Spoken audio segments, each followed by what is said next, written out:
맨날 하는 이야기가 제발 어떤 자산에 대한 편견을 좀 거르치라. 뭐 주식은 저거는 투기꾼이고 또는 저 부동산은 저건 위험해서 우리가 2030 밀레니얼 세대한테 달러 예금 좀 한번 가입해 보시는 걸 권하고 싶어요. 그리고 이제 3040 자산 배분을 하십시오. 안녕하세요. 김작가TV 대신 물어드립니다 코너입니다. 오늘 주제는 부자의 사고방식 편입니다. 박사님이 이제 금융 공부 시작한 게 연차가 어느 정도 되신 거죠? 그러니까 증권업계에 1996년에 왔으니까 만 24년. 네. 그 전에는 또 모 경제연구소에서 한 2, 3년 또 네. 연구원 생활을 했으니까 대략 한 27년, 8년. 그한 이제 앞에 만자를 빼면 한 28년 정도. 예, 횟수로 그 정도 되겠죠. 만 28년 금융 공부를 하신 박사님은 20대 돌아가시면 지금이 지식은 있어요. 그럼 좋겠다. 근데 돈이 없죠. 돈이 없죠. 네. 뭐 어떻게 재테크를 하실 생각이세요? 일단 첫 번째는 열심히 저축을 해야 되겠죠. 그죠? 왜 그러냐면 시드머니가 없으니까. 종잣돈 없으면 일단 이게 안 구르니까. 네. 그래서 예전에는 은행 예금, 저 같은 경우는 이제 직장 생활할 때 3년 만기 부금 이런 거 넣어서 했었는데 그때는 이자 12%시대니까 금방금방 모은 경험이 있습니다만 이제 지금은 그런 게 안 되니까요.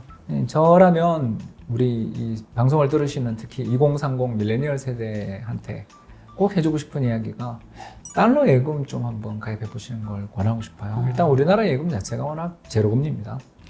제로금리인데 그래도 스왑 포인트라는 이런 여러 요인 때문에 외화 예금으로 가입을 하시면 이게 조금 이자가 또 조금 괜찮은 경우들도 있고 그 특판을 한번 보시면 좋겠고요.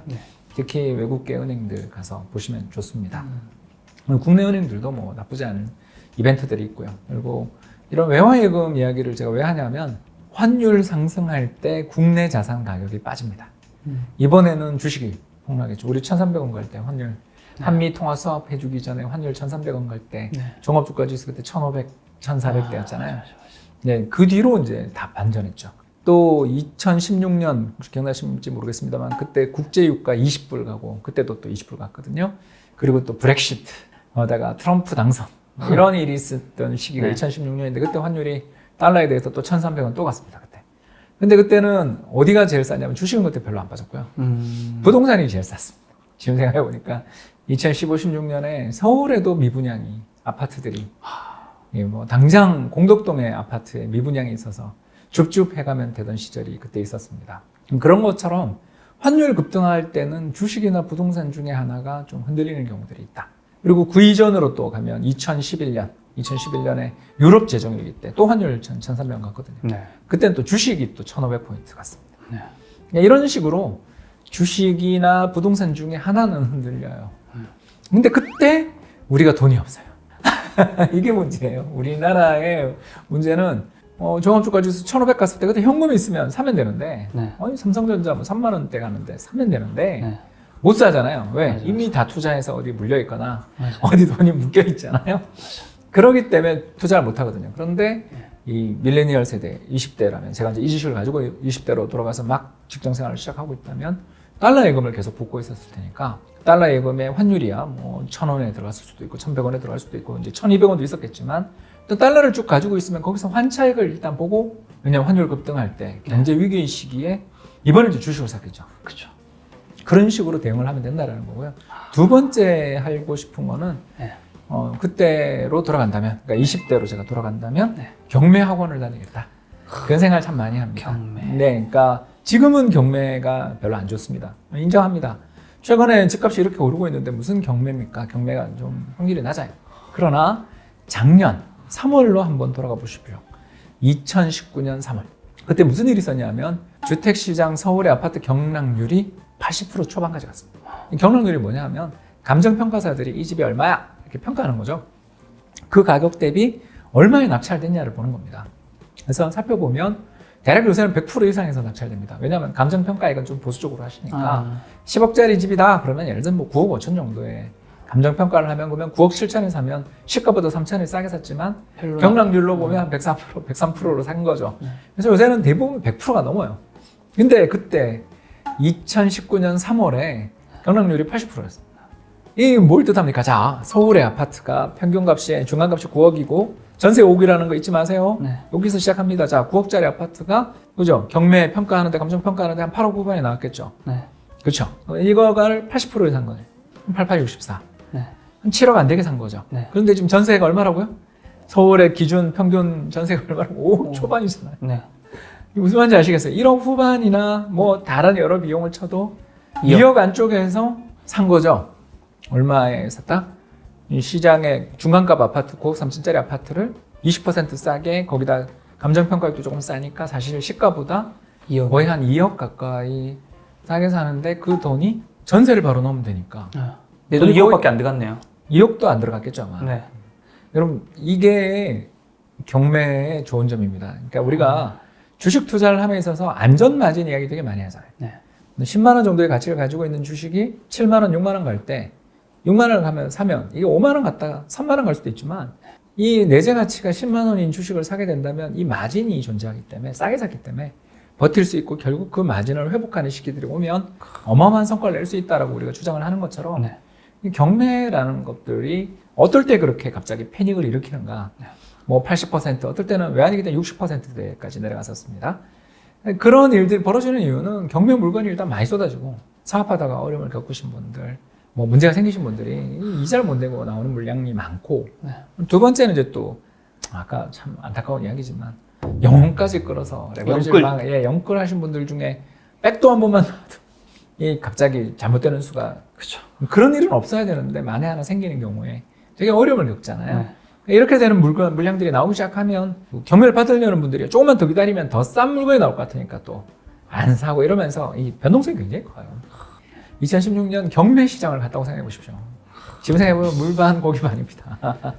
그러니까 이런 것들을 알게 되는 순간 주식이나 부동산 시장에 대한 지식을 열심히 쌓아야 되는 거는 알지만 제가 아까도 이야기했지만 저는 현재 지식을 가지고 그때 갔으니까 경매 공부는 좀 부족했던 게 제가 후회가 되더라고요. 그래서 경매 학원을 끊어서 임장도 다니고 또 경매 그 경락 과정도 가서 돈도 넣어보고 물론 보수적으로 하겠지만 그렇게 하다 보면 자기 마음에 드는 순간이 몇 년 안에는 오지 않겠습니까? 4, 5년 안에 오지 않겠습니까? 이런 전략들을 한번 펼쳐보시라는 겁니다. 우리나라에서 그 가장 경제 공부에서 어려운 게 눈높이 교육 같아요. 네. 한 방에 그냥 강남에 커트인 또는 뭐 주상복합 어디 아니면 한남동 어디 뭐 이렇게 생각하는데 네. 그럼 여기 우리나라 상위 1% 이야기입니다.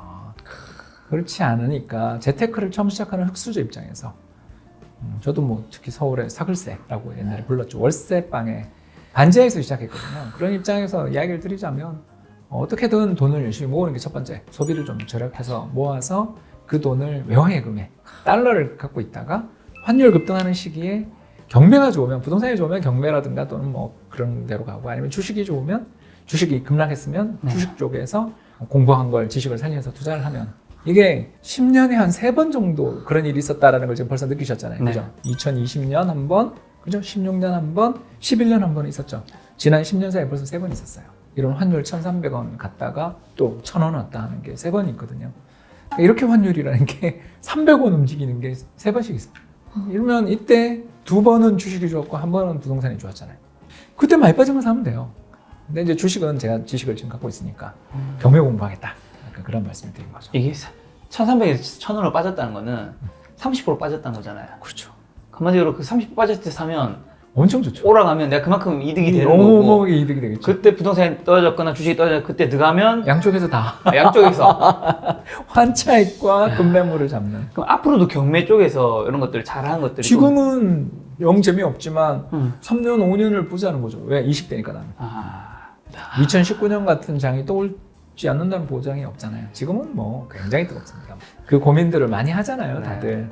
모시값은 비싸고 살 돈은 없고 그러면 이제 경매를 가볼까? 그런데 그 경매 시장 가보면 압도되거든요. 그러니까 그 열기. 그런데 공부를 하면 그 불확실성 또는 혼란, 두려움 이런 게 조금씩 약해지는 게 공부의 좋은 점 아니겠습니까? 근데 제가 또 이 경매 쪽을 공부를 해보니까 경매가 우리가 사람들이 많이 좀 불안한 부분이 있잖아요. 해보지도 않았고 잘.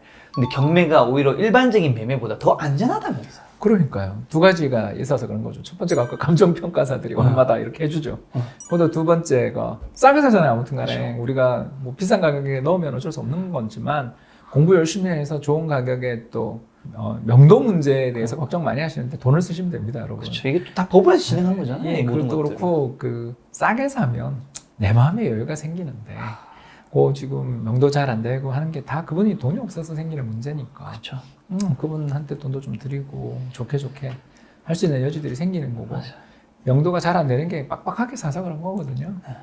그렇지 않습니까? 내가 이익이 안 날 것 같고 이거 아니면 안 될 것 같아서 후회되는 가격이다. 그렇게 할 때 보면 손해 안 보겠다고 서로 하다가 힘드신 건데 아까 얘기한 것은 환율이 급등할 때 그때는 주가가 빠지든가 부동산이 빠지든가 뭐 외환위기처럼 둘 다 빠지는 경우도 있습니다만 그거는 뭐 정말 하늘이 준 기회니까 잘 잡아야 되지만 그거는 우리가 미래는 알 수 없잖아요. 언제 그런 일이 올지 안 올지 모르는 거니까 지난 10여 년 동안에 있었던 한 4번의 3번의 기회를 한번 이렇게 복귀해 보시면 그래서 이 경제 공부를 해야 되는 거예요. 그냥 과거의 경험에서 그때 어떤 일이 있었나를 한번 이렇게 복귀해 보는 것만으로도 굉장히 도움이 되거든요. 연령대 좀 나눠서 2030, 4050, 5060 이렇게 좀 세대별로 조금 재테크는 좀 다를까요? 다르죠. 당연히 다르죠. 저는 2030한테 맨날 하는 이야기가 제발 어떤 자산에 대한 편견을 좀 걷어치워라. 뭐 주식은 저거는 투기꾼이고 또는 저 부동산은 저건 위험해서 뭐 일본 된다 뭐 좀 공부 좀 하고 그런 이야기를. 그러니까 이게 주변에서 뭐라고 그런다고 넘어가면 안 돼요. 혼자 공부를 하셔야 되고요. 이 공부하는 방법은 우리 김 작가 TV나 제 유튜브를 오시는 것도 좋지만 책 한번 우리 공부 잘하시잖아요. 여기 계신 분들 전부 다 사실 우리 김 작가 TV나 제 TV나 재미없잖아. 공부 내용이 많잖아. 제 책 재밌어요. 에이, 재밌는 컨텐츠도 있지만 없는 컨텐츠도 많잖아요. 근데 이걸 열심히 들으신 분이 이렇게 많은 이유는 애가 타신 분들이 많고 이쪽 관심이 많으신 거예요. 돈 벌고 싶은 거죠. 그러면 애가 타고 공부에 관심이 있으신 분들은 재밌는 책 보시면 금방 따라 하십니다. 그렇기 때문에 책 공부도 하셨으면 좋겠고요. 이제 두 번째로 2030들한테 아까 이야기한 것처럼 외화예금 이야기 좀 꼭 좀 하고 싶고요. 그리고 이제 3040 위에 이제 올라갔다. 이제 우리는 지금까지 2030 이야기했으니까 3040 이제 집 샀어요. 아까 우리 그 전략으로 집을 사거나 아니면 주식 자산을 좀 누적하고 있어요. 자, 그러면 이제 자산 배분을 하십시오. 3040이 되면 이제 자산 배분을 하십시오. 저는 어떻게 하고 있냐면 반은 해외, 반은 국내에 이렇게 투자를 하고 있어요. 그러면 이제 좋은 점이 지난번 우리 방송에 와서 제가 약간 자랑 한번 했잖아요. 달러 팔아서 한국 주식 샀다고. 물론 다 못 사고 올라가는 거 침만 흘렸지만 아무튼 간에 산 게 어디야. 그죠? 1400포인트 대에서 주식 산 사람 몇 명 없잖아요. 그게 가능한 이유가 뭐냐면 자산 배분했기 때문이잖아요. 그래서 다른 데다가 투자를 좀 해놓고 벌고 있고 우리나라에만 올인하는 게 아니라 선진국 자산에도 조금씩 투자를 해보자는 거죠. 그러면 아까 이야기한 것처럼 우리가 주식이든 부동산이든 아무튼 2030 때 엄청 고생해서 한 10년 고생해서 목표를 달성했잖아요. 그러면 자산이 좀 있지 않습니까? 쌓였잖아요, 조금. 물론 많이는 안 쌓였지만 그렇지만 훈련을 해야 돼요, 노후를 위해서. 그래서 이때는 가장 중요한 건 연금, 특히 이제 직장인 기준으로 한다면 개인연금이라든가 퇴직연금 있잖아요. 거기에 해외 투자할 수 있는 상품들이 되게 많습니다. 그 세제 혜택이 크니까 그 상품의 세제 혜택들을 통해서 연금 상품들을 미리 한번 설계해 본다. 이런 생각을 가지고 투자를 해보시면 굉장히 좋을 것 같고요.